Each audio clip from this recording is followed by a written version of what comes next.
May mensahe sa mga fans ni Sharon Cuneta.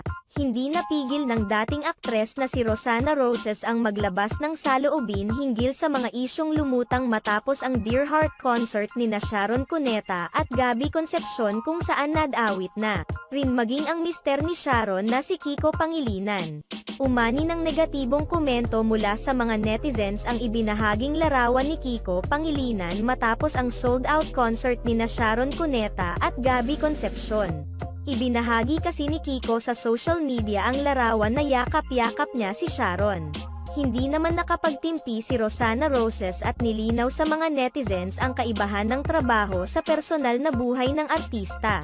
Ito ang hindi maiintindihan ng mga haters, na kesyo pati feelings ng mga partners ng dating mag-asawa pinakikialaman. Ganito kasi yan, sa likod ng ingay, rehearsal. Pagod sa promo at sa gabi ng actual show mayroon tayo